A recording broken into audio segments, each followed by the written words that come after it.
Questions ആണ് discuss ചെയ്തുകൊണ്ടിരിക്കുന്നത്. ഇന്ന് നമ്മൾ 20 ക്വസ്റ്റ്യൻസ് ഡിസ്കസ് ചെയ്യുന്നുണ്ട്. അപ്പോൾ എൻ്റെ ചാനൽ സബ്സ്ക്രൈബ് ചെയ്യാത്തവരെ സബ്സ്ക്രൈബ് ചെയ്യുക, അതുപോലെ തന്നെ ഗ്രൂപ്പുകളിലേക്ക് ഷെയർ ചെയ്യുക. നമുക്ക് ഡയറക്റ്റ്ലി ക്വസ്റ്റ്യൻസിലേക്ക് പോകാം. Question number 51. The choice of coagulation study for a person on warfarin therapy. Option A PT, option B INR, option C APTT, option D platelet count. So the answer is option B INR. ഇതിൻ്റെ normal values എത്രയാണെന്ന് നോക്കാം.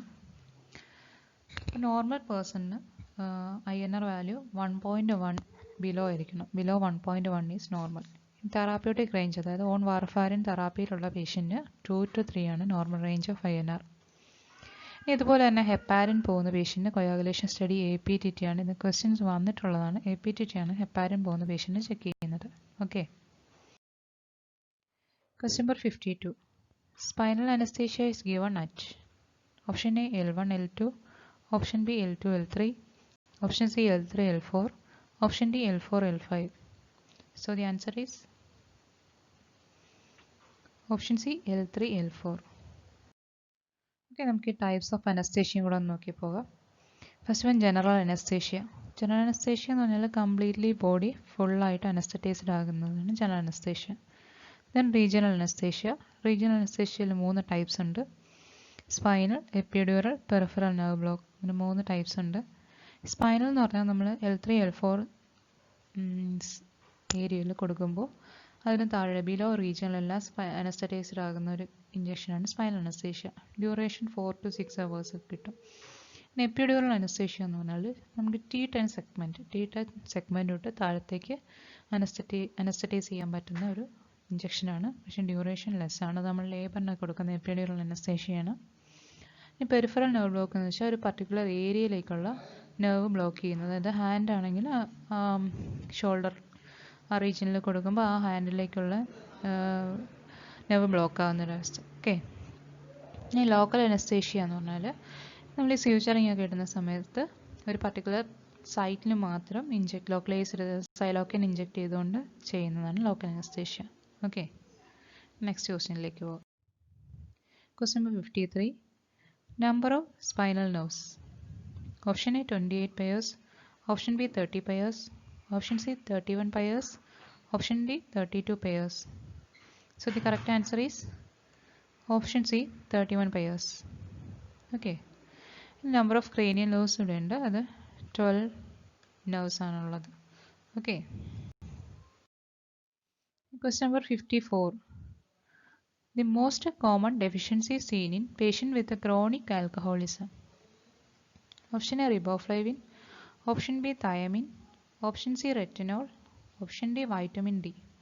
So the correct answer is option B thiamine. Why? നമുക്കറിയാം alcoholic patient alcohol consume ചെയ്യുന്നത് കാരണം അവരുടെ stomach inflamed ആയിരിക്കും. അപ്പോൾ നമ്മുടെ ന്യൂട്രീഷൻ സപ്ലിമെൻറ്റും കുറവായിരിക്കും. ഒരു പൂർ ഇൻടേക്കും ആയിരിക്കും. പൂർ ഇൻടേക്ക് ഫുഡായിരിക്കും. ലോസ് ഓഫ് അപ്പറ്റൈറ്റ് ഉണ്ടാകും. അപ്പോൾ അങ്ങനെ പേഷ്യൻറ്റിന് വൈറ്റമിൻ B1 അളവും കുറവായിരിക്കും. അതുപോലെ തന്നെ സ്റ്റൊമക്ക് ഇൻഫ്ലെയിംഡ് ആയതുകൊണ്ട് അതിൻ്റെ അബ്സോർപ്ഷൻ നടക്കുന്നില്ല. ആ ഒരു കാരണം കൊണ്ട് തൈമിൻ ഡെഫിഷ്യൻസി ഉണ്ടാകും. തൽഫലമായിട്ട് വെർണിക് എൻസെഫലോപ്പതി, കോസാക്കോഫ് സൈക്കോസിസ് ഇതുപോലെയുള്ള ഡിസീസ് ഉണ്ടാകാനുള്ള സാധ്യതയുണ്ട്. ഓക്കെ. ഇതെല്ലാം ക്വസ്റ്റ്യൻസ് ആണ്. ഇനി തൈമിൻ്റെ other name vitamin B1. Okay. Vitamin B1 other name ചോദിച്ചിട്ടുള്ളതാണ് തൈമിൻ. Okay. Correct answer is option B Rinne test. നമുക്ക് നോക്കാം. Both test Weber and Rinne test used for hearing loss. Hearing loss കണ്ടുപിടിക്കാൻ വേണ്ടിയിട്ടാണ് നമ്മൾ ഈ 2 ടെസ്റ്റ് യൂസ് ചെയ്യുന്നത്. ഇതിൽ വെബർ ടെസ്റ്റ് എന്ന് പറഞ്ഞാൽ ഒരു ടൂണിംഗ് ഫോർക്ക് നമ്മൾ വൈബ്രേറ്റ് ചെയ്തതിന് ശേഷം mid line of the brain mid line of the head ഇവിടെ പ്ലേസ് ചെയ്യുക. പ്ലേസ് ചെയ്ത് കഴിയുമ്പോൾ നോർമലി ഒരു പേഴ്സണ് ബോത്ത് സൈഡ് ഈക്വൽ ആയിരിക്കും. 2 സൈഡിലോട്ട് ഈക്വൽ ആയിരിക്കും. ഇനിയിപ്പോൾ ഒരു പേഷ്യൻറ്റ് കണ്ടക്റ്റീവ് അല്ലെങ്കിൽ സെൻസറി ന്യൂറൽ ഹിയറിംഗ് ലോസ് ഉള്ള പേഷ്യൻറ്റിന് ഏതെങ്കിലും ഒരു സൈഡിലോട്ടേ കണ്ടക്ട് ചെയ്യത്തുള്ളൂ. അപ്പോഴാണ് നമുക്ക് മനസ്സിലാവുന്നത് ഹിയറിംഗ് ലോസ് ഉണ്ടെന്ന്. ഓക്കെ. ഇനി കണ്ടക്റ്റീവ് ലോസ് ആണ് എന്നുള്ള കണ്ടക്റ്റീവ് ലോസ് ഉള്ള പേഷ്യൻ്റ് ആണെങ്കിൽ ഇപ്പോൾ റൈറ്റ് സൈഡാണ് പേഷ്യൻറ്റ് ഹിയറിംഗ് ലോസ് ഉള്ളതെങ്കിൽ റൈറ്റ് സൈഡിലോട്ടായിരിക്കും കൂടുതലായിട്ട് വൈബ്രേഷൻ ഉണ്ടാവുക. അത് കണ്ടക്റ്റീവ് ഹിയറിംഗ് ലോസ്. ഇനി സെൻസറി ന്യൂറൽ ഹിയറിംഗ് ലോസ് ആണെങ്കിൽ ഇപ്പോൾ പേഷ്യൻ്റ് റൈറ്റ് സൈഡ് ഇയറിലാണ് പ്രോബ്ലം ഉള്ളത് എങ്കിൽ ഓപ്പോസിറ്റ് സൈഡിലോട്ടായിരിക്കും കണ്ടക്ഷൻ ഉള്ളത്. ഓക്കെ, സെയിം സൈഡാണെങ്കിൽ കണ്ടക്റ്റീവ് ലോസും ഓപ്പോസിറ്റ് സൈഡിലേക്കാണെങ്കിൽ സെൻസറി ന്യൂറൽ ലോസും. ഇനി റിനെ ടെസ്റ്റ് എന്ന് വെച്ചാൽ നമ്മൾ എയർ കണ്ടക്ഷനും ബോൺ കണ്ടക്ഷനും വെച്ചാണ് കാൽക്കുലേറ്റ് ചെയ്യുന്നത്.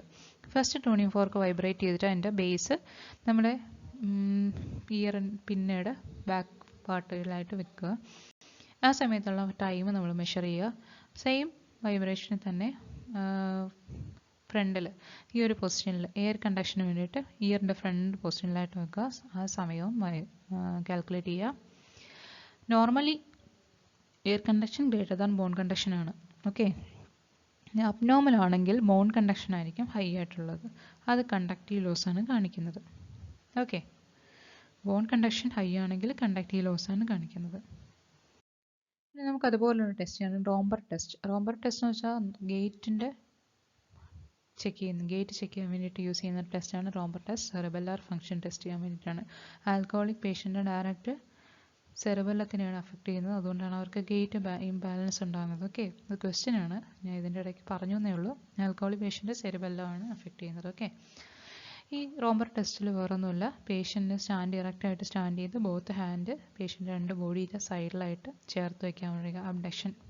അഡക്ഷൻ പൊസിഷനിൽ വെക്കാൻ പറയുക. പേഷ്യൻ്റിനോട് ഐസ് ക്ലോസ് ചെയ്യാൻ പറയുക. ഒരു 10 മുതൽ 20 സെക്കൻഡ് വരെ പേഷ്യൻ്റ് ആ ഒരു പൊസിഷനിൽ നിൽക്കാൻ പറയുക. പേഷ്യൻ്റ് ഏതെങ്കിലും സൈഡിലേക്ക് ഗേറ്റിന് ചേഞ്ച് ഉണ്ടെങ്കിൽ, ആട്ടം ഉണ്ടെങ്കിൽ പേഷ്യൻ്റ് ബാലൻസ് ഇല്ല എന്നാണ് അർത്ഥം. ഇനി പേഷ്യൻ്റ് സെയിം പൊസിഷനിൽ തന്നെ നിൽക്കുകയാണെന്നുണ്ടെങ്കിൽ നമ്മൾ ജസ്റ്റ് പേഷ്യൻ്റിനെ ഒന്ന് ഒരു സൈഡിലേക്ക് ഒന്ന് പുഷ് ചെയ്ത് നോക്കുക. ഓക്കെ, അപ്പോൾ പേഷ്യൻ്റ് ആ ഗേറ്റ് റീഗെയിൻ ചെയ്യുന്നുണ്ടോ എന്ന് കൂടെ നോക്കണം.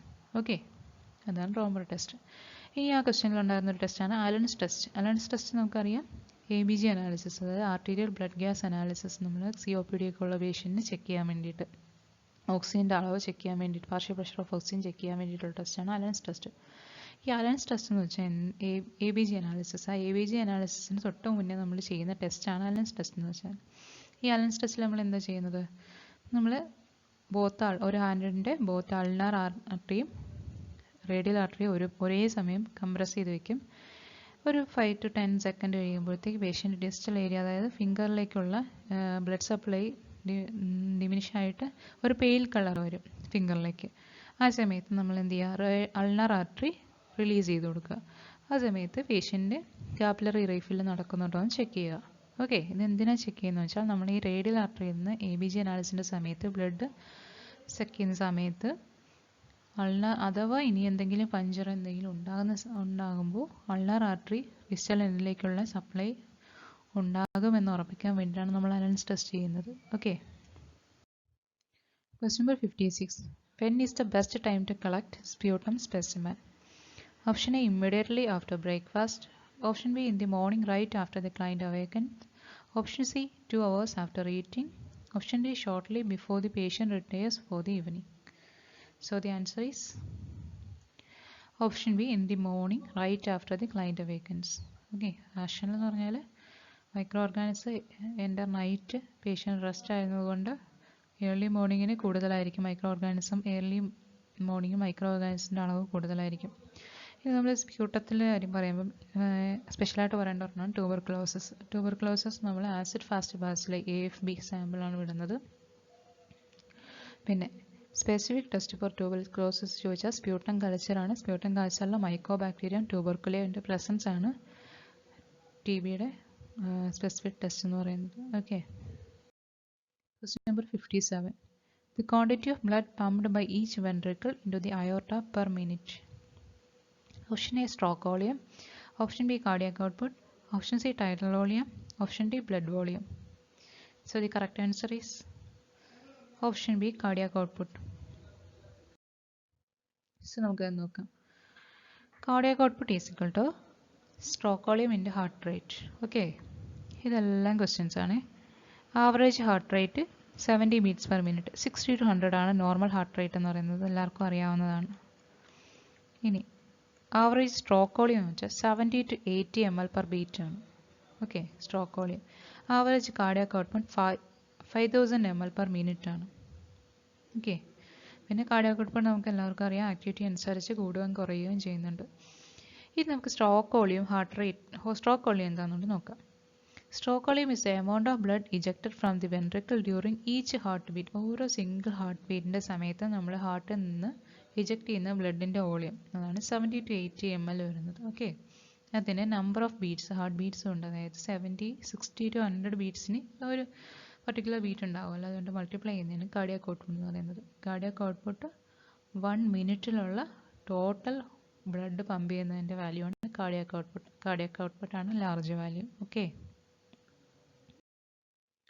question number 58. Majority of water reabsorption takes place in the which segment of a nephrons? Option A, loop of Henle.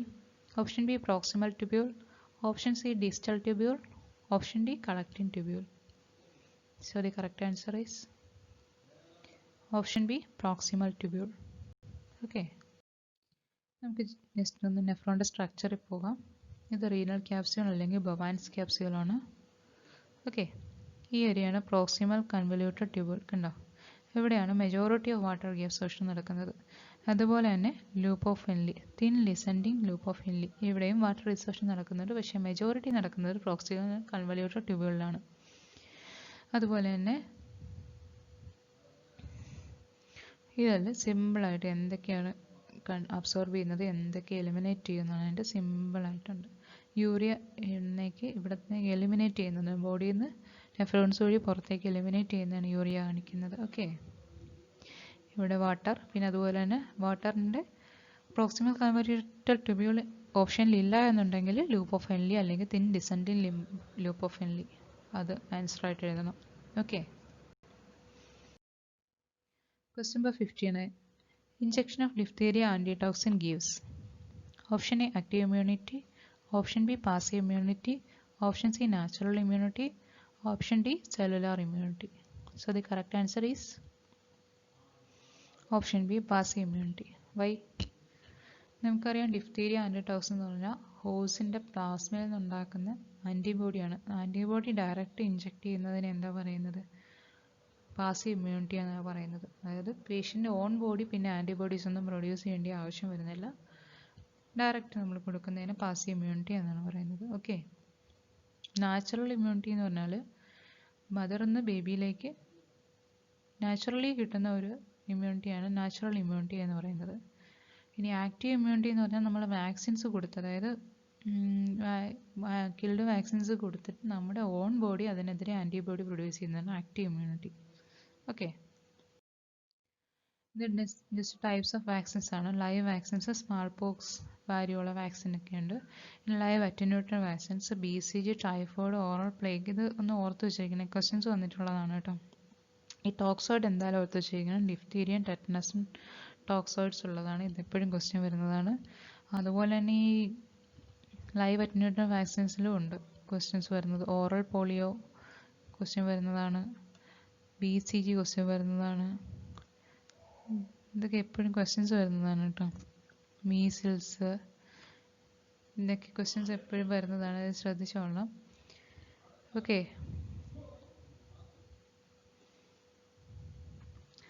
ഒന്നും നോക്കിയില്ലെങ്കിലും live attenuated vaccines, killed inactivated vaccines and toxoids, ഇത് മൂന്നും important ആണ്. ഇത് ജസ്റ്റ് നമ്മൾ എപ്പോഴും യൂസ് ചെയ്യുന്ന injections നോക്കി വെച്ചേക്കാം, vaccines. Question 60. The storage temperature of BCG vaccine. Option A, 2 to 8 degrees Celsius. Option B, 8 to 10 degrees Celsius. Option C, 10 to 12 degrees Celsius. Option D, 6 to 11 degrees Celsius. So we know the correct answer is option A, 2 to 8 degrees Celsius, because vaccines are storage and temperature of 2 to 8 degrees Celsius. Okay. Vaccines BCG, the storage temperature എന്ന് പറയുന്നത്. Okay, ഈ ഒരു question ഒരു answer ഇതോടെ പറഞ്ഞുതരാം. Diphtheria toxins once ഫ്രീസ്ഡ് ആയി കഴിഞ്ഞാൽ പിന്നെ അത് ഡിസ്കാർഡ് ചെയ്യണം, അത് പിന്നെ യൂസ് ചെയ്യാൻ പാടില്ല. ഡിഫ്തീരിയ ക്വസ്റ്റ്യൻസ് വന്നിട്ടുള്ളതാണ്. ഫ്രീസ് ആയി കഴിഞ്ഞാൽ എന്ത് ചെയ്യണമെന്നുള്ള, ഡിഫ്തീരിയ ടോക്സിൻ ഫ്രീസ് ആയി പിന്നെ അത് എന്ത് ചെയ്യണം എന്നുള്ളൊരു ക്വസ്റ്റ്യൻസ് വന്നിട്ടുള്ളതാണ്. അപ്പോൾ ഡിസ്കാർഡ് ചെയ്യുക ചെയ്യാം, വേറെ ഒന്നും ചെയ്യാൻ പാടില്ല, യൂസ് ചെയ്യാൻ പാടില്ല അത്. Okay, question number 61. Valve between right atrium and ventricle. Option A, bicuspid valve. Option B tricuspid valve, option C aortic valve, option D pulmonary valve. So നമുക്കറിയാം റൈറ്റ് ഏട്രിയം റൈറ്റ് വെൻട്രിക്കിൾസോ ഈ പോർഷനാണ്.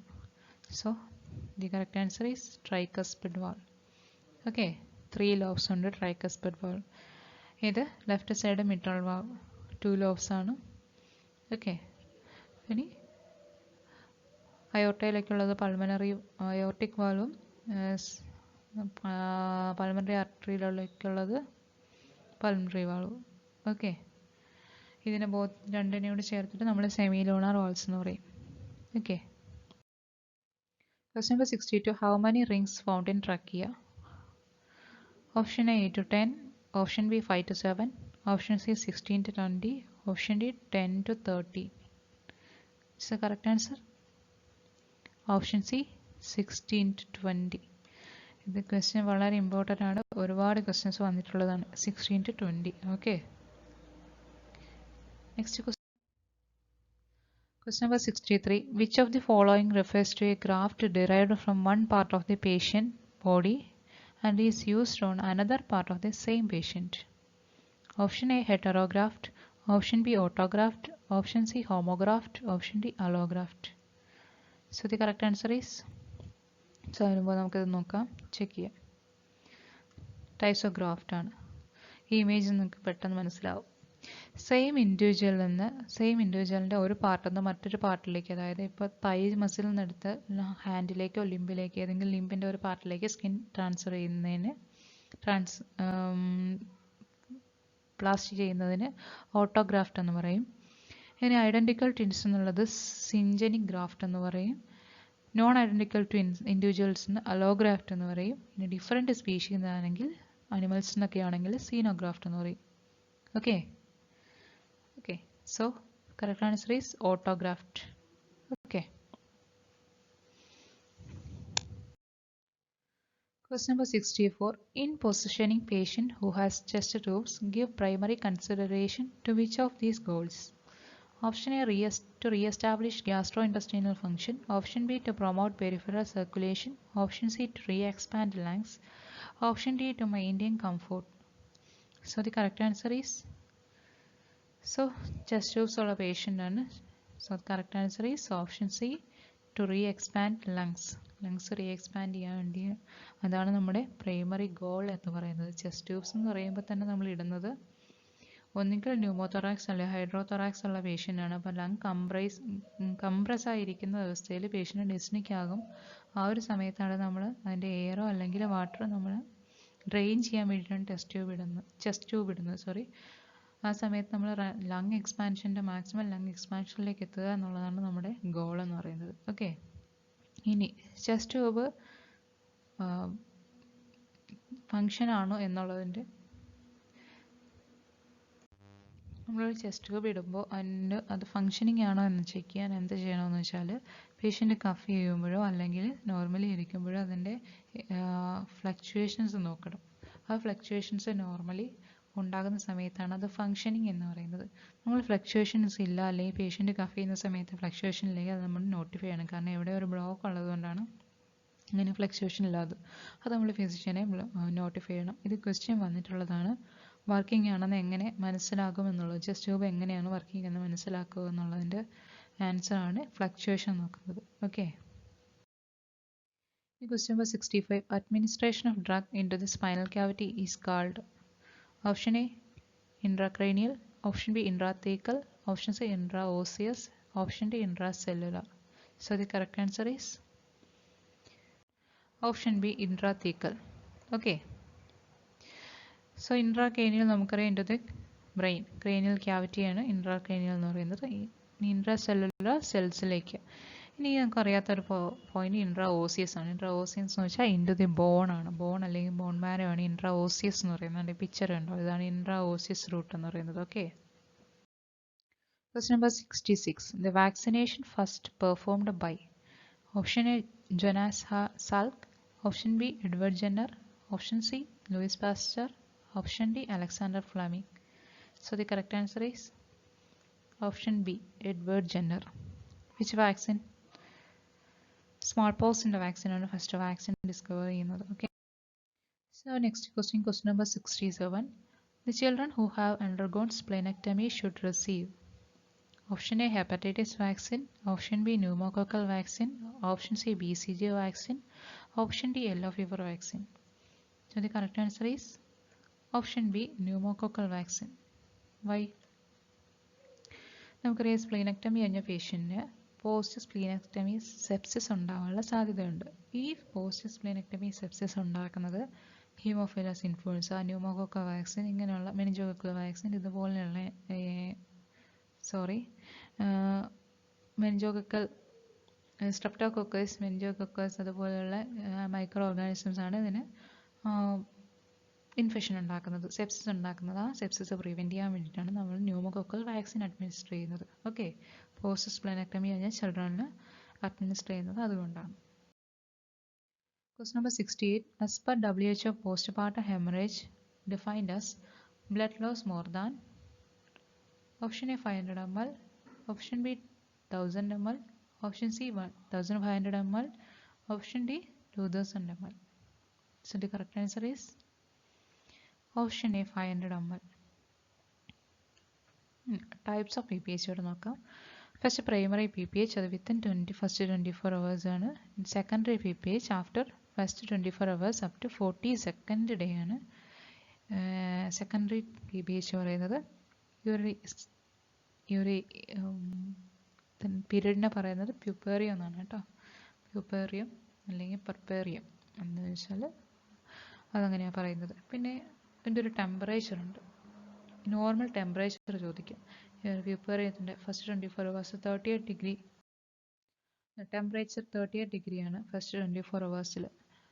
പിന്നീടുള്ള 12 ഡേയ്സിൽ 12 അല്ലെങ്കിൽ 42 ഡേയ്സിനിടയ്ക്ക് ഒരു 3 to 4 ഡേയ്സിൽ 38 ഡിഗ്രി സെൽഷ്യസ് വരുവാണെങ്കിൽ സെപ്സിസ് ആണെന്ന് നമുക്ക് മനസ്സിലാക്കണം. Okay. Question number 69. While measuring fundal height, client complaining of feeling dizzy and lightheaded. What is the most appropriate nursing action?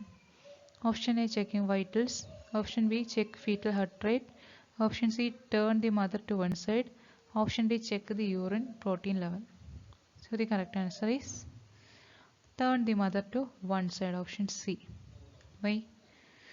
നമുക്കറിയാം feeling DC and light headed വരുന്നത് നമ്മുടെ സർക്കുലേഷൻ, ബ്രെയിനിലേക്കുള്ള സർക്കുലേഷൻ കുറയുന്നത് കൊണ്ടാണ്. അതായത് പേഷ്യൻ്റ് സുപ്പാൻ പൊസിഷനിൽ കിടക്കുന്ന സമയത്ത് പെരിഫറൽ റിട്ടേണിനെ കംപ്രസ് ചെയ്യും. റെസിസ്റ്റൻസ് കൂടുന്നത് കാരണം കംപ്രസ് ചെയ്യുമ്പോൾ ബ്ലഡ് സപ്ലൈ റെഡ്യൂസ് ചെയ്യുന്നു ബ്രെയിനിലേക്കുള്ള. ആ സമയത്താണ് ഡിസിനസ് വരുന്നത്. അപ്പോൾ നമ്മൾ ഒരു സൈഡിലേക്ക് പേഷ്യൻറ്റിനെ ടേൺ ചെയ്യുന്ന സമയത്ത് ബ്ലഡ് സപ്ലൈ റെസിസ്റ്റൻസ് കുറയുകയും ബ്ലഡ് സപ്ലൈ കൂടുകയും ചെയ്യുന്നു. Okay. Next question, question number 70. During pregnancy, leukorrhea will increase because of the influence of option A estrogen, option B progesterone, option C oxytocin, option D prolactin. So the correct answer is option A estrogen. Okay, estrogen is increased. So എന്താണെന്ന് വെച്ചാൽ ഈസ്ട്രോജൻ്റെ അളവ് നമ്മുടെ പ്രഗ്നൻസിയുടെ സമയത്ത് increase ചെയ്യും.